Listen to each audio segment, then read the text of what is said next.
sa kanyang carry regardless of early as possible. I mean, early onto the game, napilayan siya kagad for a first kill.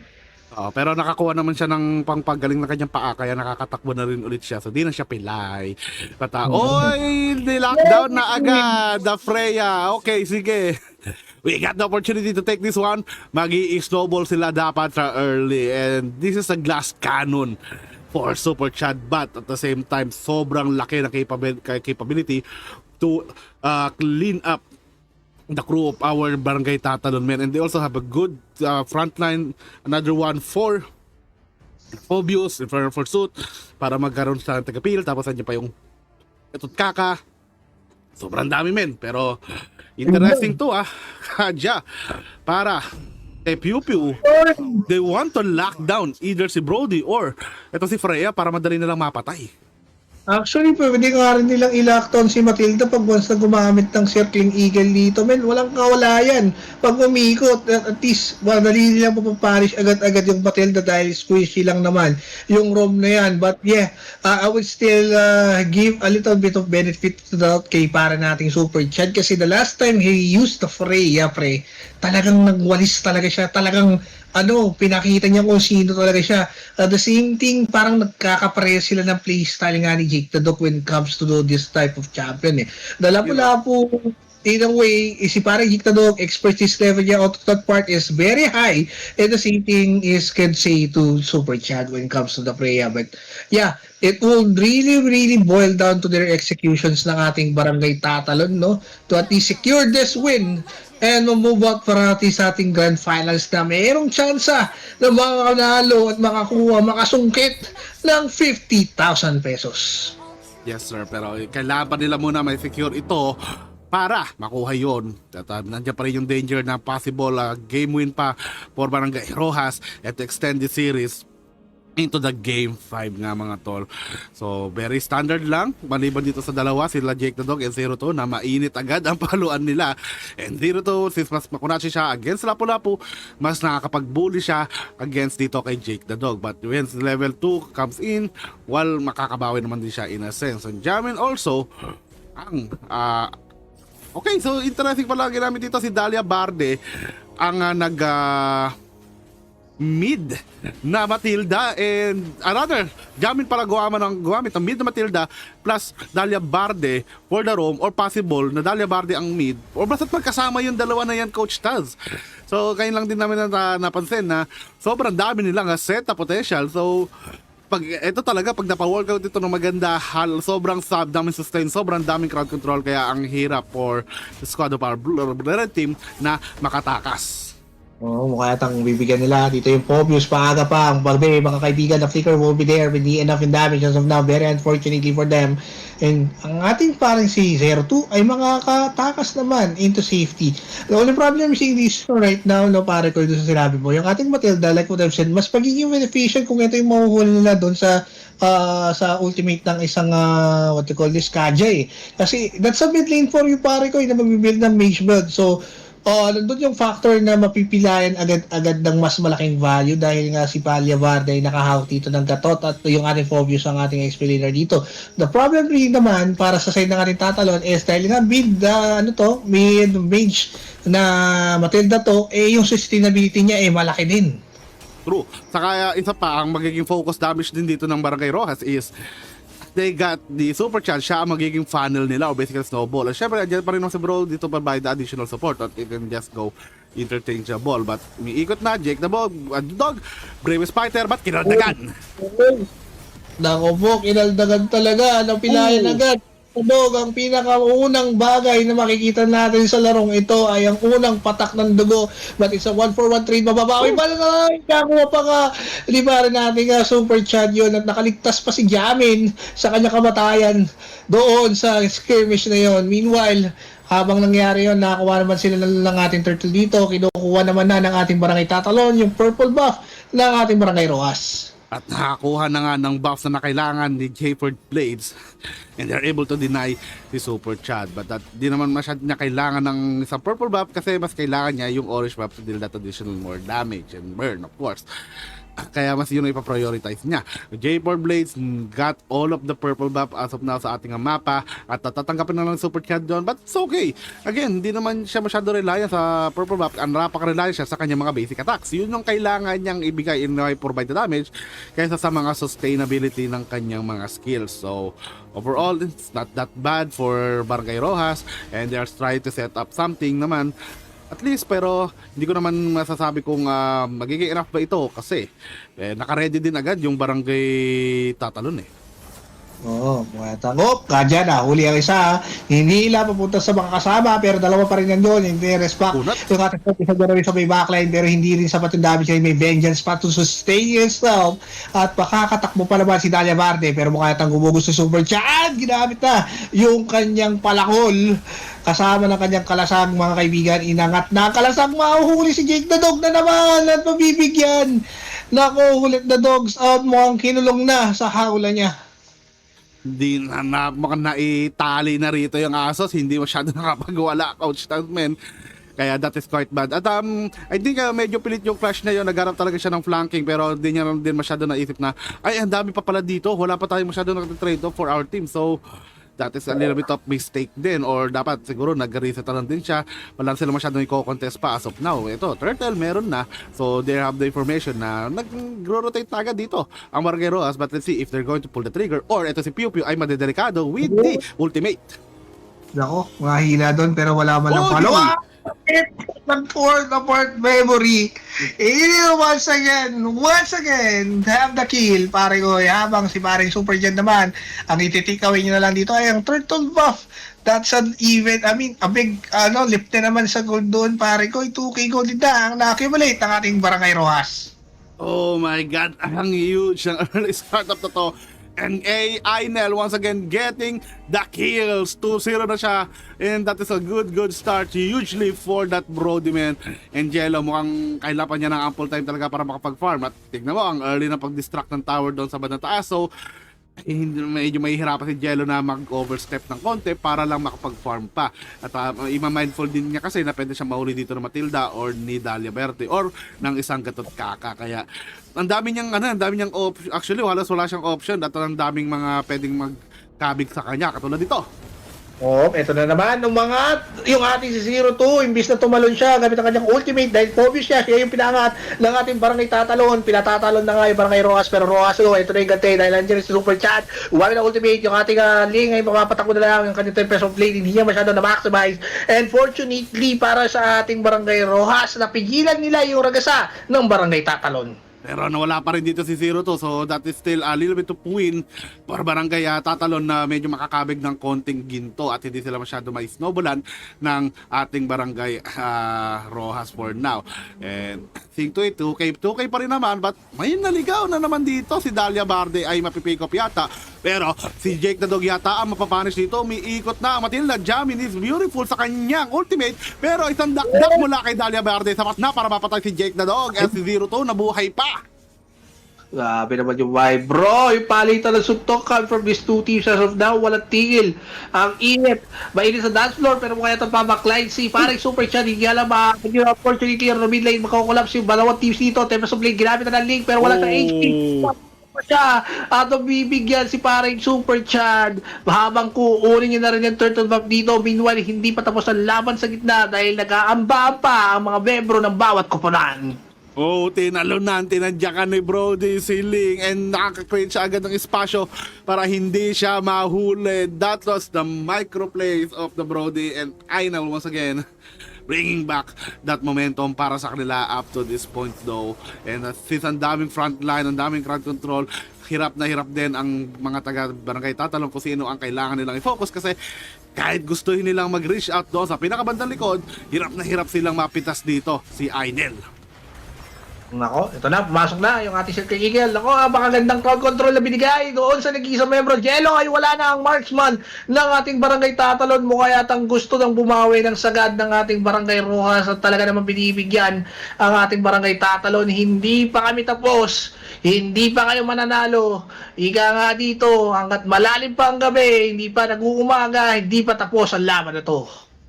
The night is still young, ika nga natin dito, but Well, andyan pa rin naman yung danger ng isang barangay tatalon, and the pick up as beautiful sana mula kay Jake Dog to Circling Eagle, pantakas na lang si Jamin, and also using the guiding wind para ihilahin niya dito si Dahlia Barde. And nakikita ba naman yung damage output ng Lapu-Lapu, but medyo napapatahimik siya as of now, hindi siya makapang-bully kasi dahil na early startup sila ngayon, and that is already a 5k gold lead, plus si Jello is need pa ng a little bit more time to form, and even si Vexa naman, only the glowing wand ang kanyang item lang as of now, although meron naman na rin siyang additional itemization to complete, but hindi pa rin sapat yan, men. That damage is still not there. Oh, the damage still not there. Pero mahuhuli pare ko. Si Jello na naman na mabibigyan dito. At yung team tatalon, arangkada. Tuloy-tuloy. Ang pagpapak sa ating pagmanubre dito sa ating mga barangay tatalon, talaga namang hindi nila pinahihinga. Hindi nila bibigyan ng pagkakataon si parang Jello dito na magmanifest sa late game. And, at masakit yon para sa isang marksman na pirmi ka na pipilayan. At mukha itang tutuluyan talaga nilang pilayan si parang Jello dito as of this time around. Dahil yung ating Lord ay up now for the taking. Yep, sir. Although si Jamin may trabaho na ginagawa, hinahunting dito ang Ling, but hindi na niya makikita ito dahil naman nagawa naman na niya ang kanyang trabaho na i-distract dito si Ling, at syempre makuha na ng Rojas ang ating first lure of the game. This is the earliest lure that we had so far. At ang bilis ng snowball agad dito ng Rojas up to this point na parang nawala yung gigil bigla despite na nabawi ng barangay tatalon yung kanilang momentum on to game number 4, game number 3. This game number 4 naman, Coach Taz, is parang nanlamig sila kasi nag-adjust ng maganda ulit tong Barangay Rojas. Hindi na na-anticipate kasi dito yung pag-switch up ng ating what you call this, Gatot at saka Matilde. Talagang flex nila, and in the same time is biglang nag-pick ng what you call this, Freya, itong si Super Chad na isa rin doon sa mga key champions na nakita natin or key heroes na nakita natin na talagang grabe yung paggamit niya. At kita-kita naman natin dito yung kanyang kalakasan sa paggamit ng Freya, no? Inaangat talaga yung kalasag at hindi lang nagsisilbing panangga. Ginagamit niya pang pangkaltok eh. So, napakahirap talaga para sa ating barangay tatalon. Hinahanap pa rin nila yung opportunity to at least go for that maneuver na nagawa nila. So, it boils down to Numakapi, pero mukha yatang nag-uubes. Strat, mauhuli yung isa, Super Chat going in, getting that CC control, mukha yatang flicker away na lang into safety yung ating Kaja. Hindi niya rin nagamit yung kanyang ultimate at the fullest as of now. Ngayon, turning point na doon sa may bandang top side. Oy! I forgot one, pero mega kill na. Anal once again, pumitik pare koy.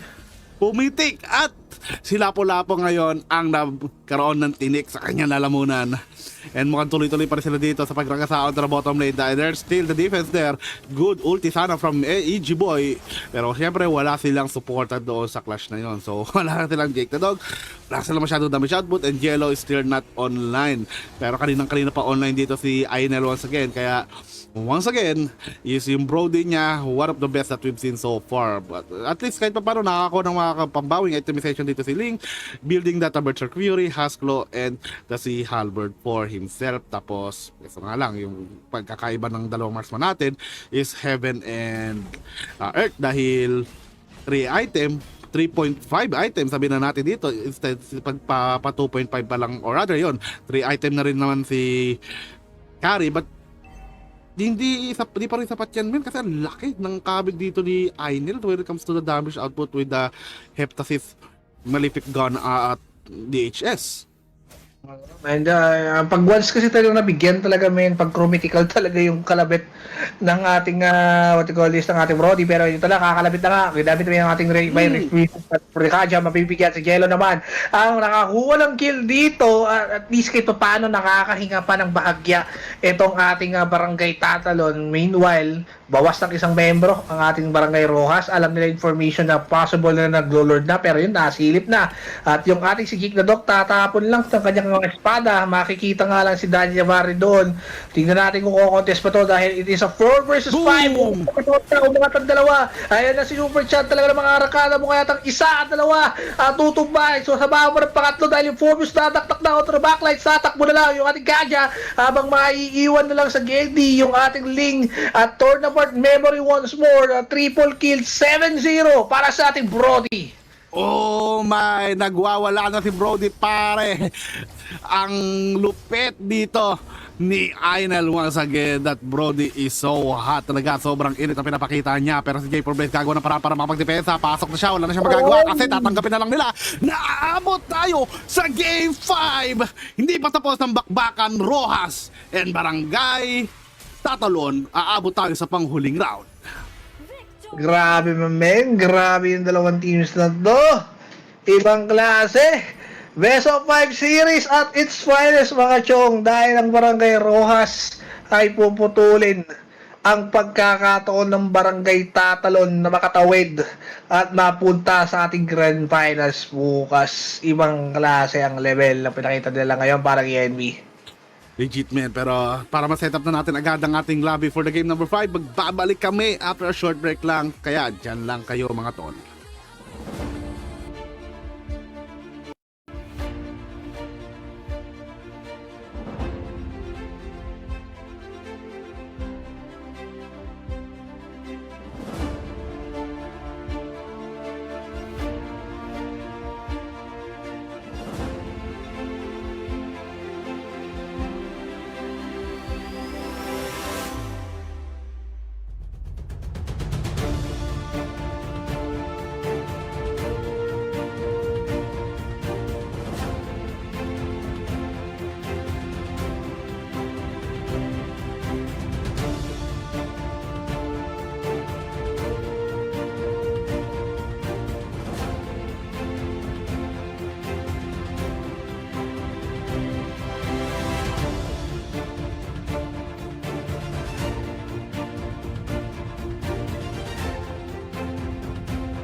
And welcome back once again mga kaibigan. Handito mali tayo paghahandog dahil ito ay ikalibang round, the true best of 5 series for the whole tournament na Parang nangyari. hinihingal ka, coach, na sa...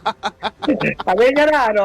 So, ano na mga kaibigan, no? Kinig aside, balik tayo doon sa ating pressure, no? Para sa ating moment that we are ready to set and determine our winner for our first grand finalist, mga chong, between these two barangays. Ang barangay Tatalan at Barangay Rojas dahil best of 5. Best of 5 na tayo for the whole tournament, mga Yes, chong. sir. Ito ang unang best of 5 natin throughout the whole playoffs. Puro game number 4 lang. Ang pinakamatagal ngayon is nasagad talaga. At syempre, nagkakapalitan lang din talaga sila ng gigil at ng gilas. So, pareho teams na ito. So, this is do or die na for both of the teams. And, tinatanggal din nila yung mga story picks naman sobrang annoying dito from either side. And also, the Bruno, hindi pa rin nila binibigay kay Jello X. I mean, narespeto na rin ang barangay Tatalan, yung Freya at saka yung Katotka ng Barangay Rojas. Ngayon, pero marami rin na open because of that. Yung ating king open pa rin, yung ating Ligaya open pa rin for the taking as well. Yung ating Lapu-Lapu nga ni paring what you call Geek the Doc is na open din, ano. So, as of now, pwede pa nilang iban yan. So, safe to say na gusto na talaga ng ating barangay Tatalan na manalo for this final bout between these two teams, pare ko, ito. Ito na yun eh. It's the final countdown na. At ang laki pa rin ng stakes dito dahil grand final slot at secure na agad ang 20 kyaw sa mga teams na makapasok sa grand finals. And syempre, gusto ng parehong teams na iyon para magbigay karangalan sa kanila sariling mga barangay. And based on the performance this time, Rojas got a little bit momentum. Pero because of the trend natin ngayon throughout the series, back and forth relay lang. Nagkakabasagan agad ng momentum at nagkakabasagan ng tuloy-tuloy na panalo. Pero ito na, tinagal na rin yung chip. Iniwasan na rin dito kila Pew Pew and J4 Blaze has an opportunity. So, sabihin ko sana, Sling ang kanyang ipa-priority pero Matilda pa rin. Meron na magkakataon dito yung ating Rojas na kunin yung Brody Kasi kanina yung si pare nating Ainil once again is talagang yung expertise niya pagdating sa Brody talaga nandun on point. Nakita natin kung gaano siya ka-dominating sa kanyang round doon sa ating game number 4 kanina. And yung Sicilian din pala is left it open for the taking as well. So mamimili pa siguro ang either ipa-priority nila dito sa marksman or either jungle. Pero hindi, explainer or either a potential roamer din ang kinuha dito ng ating Barangay Rojas. Kasi we've seen so far, pare ko, na yung Matilda, finex nila at the same time yung ating Gatotka, ganun din ang ginawa nila. So, it's a possible scenario rin na ito rin yung gawin ng ating what you call this Barangay Rojas for our 5th round. But yung Brody na nga ininigit na. Ayun. Dito kung parang sa kay parang Ainil once again habang kukunin nila Ligaya, J4 will be, I think Super Chad na siguro ang mag-opted dito for the link. Just to at least hindi na maban pa or hindi na nga mabigyan pa ng pagkakataon na matanggal doon sa equation yung kanilang champion or either core. Pero tingnan natin, men, marami pang pwedeng chances na makuha dito ay ibang champions or either ibang hero for the side of our team, Ross. Yes, saka ay viable pa Hayabusa. Viable pa naman yung Nolan. Isa din yung Nolan na nakakatakot din to at least execute onto the back lane. And madali lang din ang kanyang access. Pero think to it, siyempre dati sa Matilda na kayang-kaya manghuli at kaya mag-man down. Pero sila Ainel na prioritizing the Nathan. Magkakaharapan tayo dito. Very different trajectory when it comes to the marksman. Isa physical at isa naman magical.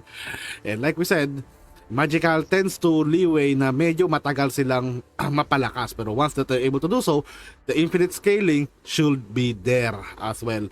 And naunahan to kung sino maipa-funnel nila. Kung maipa-funnel nila ng maayos sa pareho marksman nila, but they also need for J4 Blades na maka-initiate ulit at makapag-start up ng maganda para magkaroon sila ng magandang alternative. But di pa natin kasi nakikita yung jungle ng Rojas So parang feel ko meron pa silang balak na gawin. Meron pa silang hidden ace in the sleeves. May agenda pa sila kung sakali, no? So pwede pa sila mag-pull off There's something unorthodox out of the box at hindi ina-anticipate ito ng ating barangay Tatalon kasi so far i-exhaust na nga ng ating barangay Rojas yung mga mid laners at tinanggal na dito yung Eve para lamang hindi mapigilan yung ating what we call this Hylos sa kanyang place na gagawin with the red carpet o yung ating Glory's Pathway. The problem right here right now, pwede pilayan. Pinilayan na nga yung jungle dito, which is the latest taken out of the picture as of this time around. So napapaisip na yung ating barangay Tatalon kung ano pa yung pwedeng viable na maging pick or either kunin ng ating barangay Rojas just to say so na makukumpleto yung kanilang lineup. Not to mention kasi yung ating Nathan as well Sicilian will be elite team, potentially champions o kaya heroes. Na talagang doon mo malalaman yung kanilang, o kaya malalaman mo yung, makikita yung fullest potential nila sa late game or mid game. Same is true with the Brody rin naman, pero kung ganun yung gagawin nilang setup, medyo kailangan nila dito ng early facing na heroes. Hylos is one, kaya lang isa pa para at least paano maging balance out sa kanilang drafting. Pero YSS pala isa pang option dito men para at least alam nila kung asa kanila may laban. And that is already an info that you can get.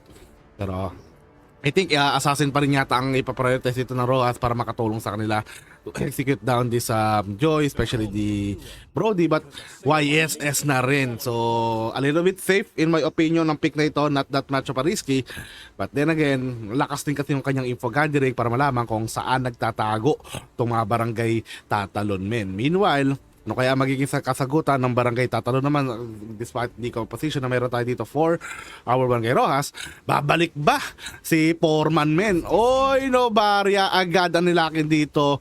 Info gathering din ang kanyang kanati pag-uusapan dito. But will Jake the Dog kasi na-deny na ang kanyang lapu-lapu.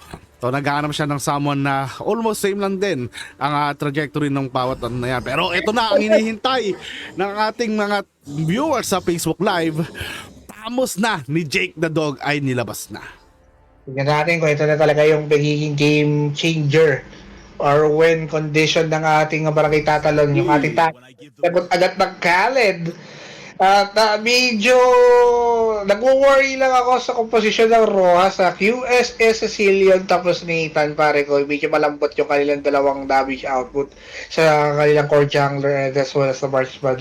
And medyo matagal din mag-online itong Nathan as well as sa Sicilian.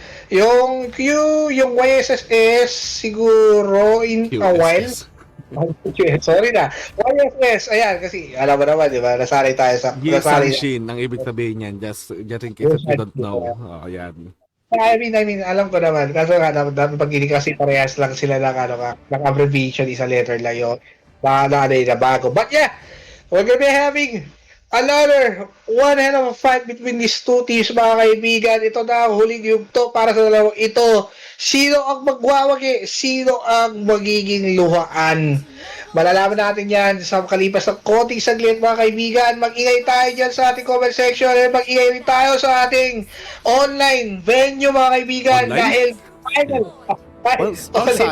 On-site. Ayan. Pagkakarituhan tayo dahil sobrang init sobrang, alam mo na, the stakes are high. The stakes are very high para dito sa dalawang team na to. At minsan ang mistake lang is going to be big as well. Ang ganda ng palitan dito, like pinaparita si Zero to na makapag-bully agad siya para malaman niya kung saan mag-uumpisa tong join na to or kung para syempre magkaroon siya ng advantage on rotation. Tapos si Sicilian is may advantage naman siya against the Tamos para may makapag-clear siya ng maayos at makapag-clear siya ng safe. So nakita mo yung startup agad ng Barangay Rojas, like it is a strategy na ito yung dynamic nila na kakaiba din. And hindi naman sumagot ang Barangay Tatalon na sige sabayan natin, ibaba natin si Novaria. No, nandun pa rin siya sa mid lane. At para at least mabigyan naman siya at naka-ready rin siya whenever na sakaling may maggagang from either lane, malawak naman yung range niya so madali lang siya makakapunta. Well, yun natin another fight. We're gonna be happening in a couple of while kasi yun na nga nakakita ng kakataon na mabigyan agad si 0-2 dito. Not to mention, kaya sobrang ito rin kasi yung playstyle ni 0-2 napaka-present niya sa lahat ng mapa. Kaya it would be really beneficial for them na mag-mid lane siya para may access siya dun sa dalawang lanes Pero mukha yata nga magkakaroon ng konting krantian dito onto the mid lane. Fortunately for the Khaled, meron siyang second skill dito para mag-regenerate, no? At least ito paano, sustainability na kaya provide sa sarili niya, and every moment na mabibigyan siya dito ay pwede lang siya mag-back away sa safety para lamang mag-sustain yung kaya sarili. And now Horman onto that river, tatlo lang yung nandoon naman sa side ng ating barangay Tatalon, hindi na magkakaroon ng any unnecessary skirmishes. But ito na ang una nating turtle at agawan ng ating objective sa unang minuto. Yes sir, sino kaya unang makakapag-secure ng ating Gong Pagong? It is J4 Blazeman dealing sa damage. Novarius ultimate, Astral Echo will be there para natin sumawak ang kanilang mga range. And there is a pause during the clash. This will hinder at least yung momentum dito. May pwede ko natin kumakabalik ang parehong team. But there we go. Nagkaroon sila ng a little bit of momentum or moment na free sila pareho. And they both decided na mag-retreat na lang. Oh my God, that was a little, I don't know, might be something a little bit blunder, I guess. Pero iba yun Like, that was the clash itself. It could have be big sa other side naman at delikado, or pwede pa magkaroon ng reverse uno or retaliation. But then again, they both pareho silang sabi, okay, sige, kalma na tayo, tapos nawala na yung gigil But yeah, I mean, that's so sudden dito para for the outside teams. Pero mukha yata magkakabigaya dito yung dalawa nating XP laner. And yung tamos ni parang Jake the Dog is very threatening I mean, napakaganda rin kasi na sustainability ng isang tamos Kaya siya pa pwedeng basta-basta labanan na lang ng ganun-ganun lang nang wala kang antay any source of utility na pa pwedeng i-counter out sa kanya. And not to mention din, mukha yatang gagawa ng play onto south side. Yung ibang mga players natin yung mga taga-Rojas, makakita ba? Pero nandito rin yung response sa ating ligaya. At 5 minutes, makakokonekta naman. At mabibigyan ba? Yes, dahil si Super siya lang mamamatay. Masyado pa yung malambot ang ating YSS para sa early game na to. Very early indeed. At yung kuryente, medyo nakaramdam ng spark. Si Super Chad or si YSS, and that the ultimate, man, napakasakit talaga nang lalambot siya up to this point. But well, that is still early first blood lang naman, so madali lang naman din siya makahabol dito, and level 7 naman sila pareho, so it's not that bad as of now. At information na sila dito sa bandang taas naman na lumapit na si Dahlia Verde, Yellow X who playing 1v2, but Super Chad naman ay gaganti din. Pupulot din ako ng isa para same tayo. Pero alam na nila talaga na gusto nilang bigyan itong sa parang Jello, no? Ayaw na nilang makahinga to. Yet, ibawi pa rin naman yung ating mga taga-barangay Tatalon. At least they had their second turtle for them. Turtle. Ayan, turtle. Gong Pagong, ayan. Gong Pagong na lang. Para naloko ka ni parang Yenby Pero speaking of pare ko kailangan talaga i-emphasize dito ng ating barangay Rojas yung kanilang league game scaling. Yung power kasi nila hindi pa ganun ka-early oriented So, kailangan nila lang konting time as of now. Unlike dito sa composition kasi ito barangay Tatalon, meron silang Tamos, meron silang ligaya na hindi kailangan talaga at hindi nagpo-fall out sa ating early game. And now, going to play a fight on the mid lane. Isigling Eagle gagamitin dito, pero ito 5 minutes once more, nandiyan na naman, pinakilig, kinidlatan. Pero tignan mo naman yung GG Khaled natin, hinawi yung paligid at napaatras na lang ang mga taga-barangay Tatalon. Parang si Moses tong si JJ Khaled like hati ang karagatan at lahat dumaan at nagtakbuhan na lang. And that is the power of the DJ Khaled. Sobrang lakas niyang mang pressure, mang bully at mang harass. Kaya pag nandiyan si DJ Khaled, hindi mo talaga siya masyado papalagaan dahil may sustainability pa siya again na bumabalik ang kanyang buhay. And basically useless lang din kung bibigay niyo lahat ng damage output na dapat. Pwede naman sa mas squishy member from the other side of Barangay Rojas. But we're still even, Steven, at to this point, neck and neck mga tol. Kaya mukhang magiging similar ang labanan natin from the game number 3. Possibly, kasi yung game number 4 natin from Barangay Rojas yata yun is nag-dominate sila before going into this game 5 Oo, and medyo iba ang ihip ng hangin ngayon dahil emphasizing na yung ating barangay Rojas when it comes to the early phasing pa lang ng laro. And nandun na eh. I mean, nandun na yung advantage na accumulate for the goal itself. Yung ating barangay tatalon, hindi naman sila nagpapatumpik-tumpik pa at hindi rin sila nagbibigay ng pagkakataon dahil very decisive yung kanilang ginagawang maneuver. And knowing to it na sabi ko nga kanina, hindi masyadong early-oriented ang ating barangay Rojas. And yun talaga inaabuso ng ating mga barangay tatalon, no? Na talaga namang hindi nila inahayaan na mabigyan ng kahit anong objectives pa itong ating Rojas dahil ito na yung pangatlong turtle, no? Kaya kung pagong na kukunin ng ating mga barangay tatalon habang yung ating Nathan naman nakapag-push naman onto the bottom side. Nice trade-off lang naman for the both side of the game. Yes, palitan lang talaga. Like, itong game number 5 talaga to, mas sobrang strategy sa sila. Focus on the macro kasi they don't really want to commit onto the team fight kasi sobrang bilis makapag-snowball dyan. But Jello forcing out of flicker. Hahabulin siya ng Radiant Sunstorm pero di siya na-stun. Pero luckily, si Zero to, malit lang din. Mag-dash in, dash out. Umiikot si Matilda with the circling eagle to the backline. Naharap nila dito si Ainer pero nakapag-flicker out siya inside of the turtle pit. Si Dahlia Bardi naman ay mamimit niya ang doom dito sa kamay ni J4 Blaze. Si Ainer naman ay mapapatong din ni Jake the Dog. And Zero to is the one who engaged but he's the one who will be left alone ba or hindi pa kasi delikado pala silang dalawa nila Super Chad at Zero-2. At ito yung pagkakataon na pwede makapag-push na tower or mid lane yung ating barangay tatalon pero nandiyan pa rin yung DJ Khaled natin para lamang paikutin yung des at hindi nabigyan ng aliw at sayaw yung ating barangay tatalon, no? Hindi niya na pina-intact. Hinawakan na ng ating DJ Khaled yung kanyang yung kanyang what to call this. Basta yun na yun, nakalimutan ko na yung tawag ng mga hinahawakan ng mga DJ. Parang this ganun or ewan ko, di ko rin sure kung ano yun pero information wise, andyan si Zero-2 onto the front line. Ang sakit ng damage doon kay Dahlia Bande! Jello X sniping from the long range. Call him the Filipino sniper. Jello X, man, sobrang lawak ng range with the third part memory and able to tear apart si Dahlia Verde. And one man advantage na sila dito onto the possible crash na gugustuhin nila. They're trying to at least take down that purple pero nakuha pa rin naman ito ni Super Chad nonetheless. And pinubuksan pa rin, kinakatok pa rin ha. Uy, teka lang, pumasok yung ligaya natin. Ito na, yung kanyang kilig, yung kidlat. Oh. Execute si Parin 02, wala na yung DJ Khaled natin na pwedeng umiiwa ng paligid. At +1 pa sa tower onto the mid lane. Maraki na rin yung advantage na nakuha ng ating mga barangay tatalon.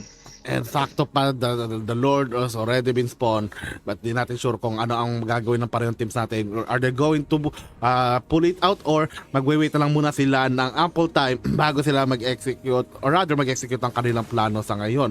Well, nakikita nyo naman na itong si tropang Jake the Dog is sobrang aggressive niya at alam niya kung asan yung kanyang mga kasama at of this point and J4 Blaze already got the Lord man dahil nga naka-angkla si Jake the Dog, siya yung frontline man, wala siyang katakot ginamit ang kanyang ultimate contra Inferno, Circling Eagle, 4-man knock-up is there pero no one follow up the damage at munti ka pa mamatay si Jake the Dog. Napilitan siya mag-back away pero ito naman si Jake the Dog babalik sa bandang taas para i-secure yung mid lane. We are going to focus na lang sa ating mga tower kasi hindi kami mananalo sa mga puro kill, mas mananalo kami kung puro tower ang makukuha namin. Steamrolling na nga yung ating mga barangay tatalon pero hindi pa rin sila papawag ngayon. Talaga naman dinadamage sa damage yung real with the valley as well. Nakikita naman natin yung damage ng mga players coming from the side of our barangay tatalon habang yung ating Lord ay tumatrabaho lang onto the bottom side. Sila naman ay nagbibigay ng pressure from the mid tower to the top tower as well. At ngayon magta-transition sila to bottom side kasi meron silang backup in a couple of while. Tandaan ninyo, level 1 Lord pa lang to, unang Lord ng laro at may kapability na to execute this properly as well. Get the tower on the bottom side, kaya ito papasok parang Jake na doon. Yung ating carpet binaksak na para lang mapabilis yung ibang membro ng ating mga taga-Barangay Rojas pero hindi nila hahabulin dahil nakakuha na nga ang first possession. DJ Khaled with a ring transform. Pumasok doon. Mukha yatang mabigyan din naman kasi hindi na siya makakabalik pa ng buhay pero hindi niya mga isang buhay dito na ating Jake the Dog makakakuha sila. At yung ating ligaya contra backline sa ngayon. Yung ating electrifying wings will be there.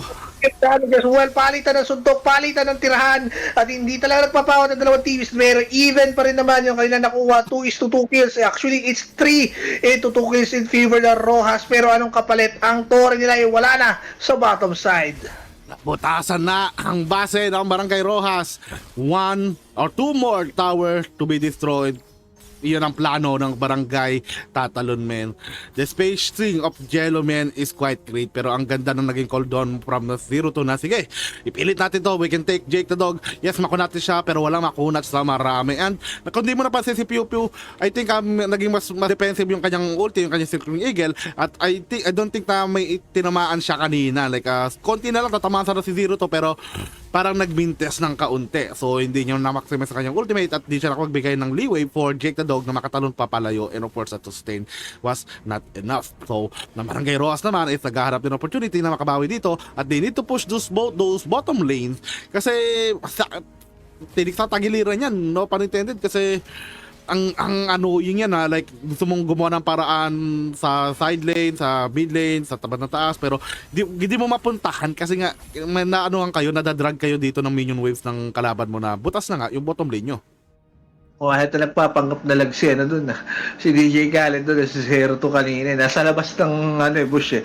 Hihintay lang may kumagat sa kanya para maparish lang ng mga kasama niya. Pero yeah, so this time around pre, ang advantage ay nasa kamay ng ating Barangay Tatalon in terms of gold, 5k gold lead ang difference, at mukha yata magkukumpulan ng ating mga Barangay Rojas para maghanap ng pwede nilang ma-punish dahil yung ating Lord is already been up a little bit more, half HP na mga chong. Arcing Comet gagamitin dyan para makuha. Teka lang, may bilang pumasok sa backline yung ating si Jake the Dog na apat mga chong, at ang ating mga taga-tataloy ang arkada. So now mapapatakbo ang mga taga-Rojas sa kanilang mga base dahil wala silang makukuha ni isa man lang membro sa Barangay Tatalon. Habang pabalik na sila sa ating Lord ay ang mga minions naman ng Barangay Tatalon ang sumusugod sa kanilang mga base, at mukha yatang habulin pa ba, makakakita ng pagkakataon, room for an opportunity ang ating Barangay Rojas to at least capitalize on the response.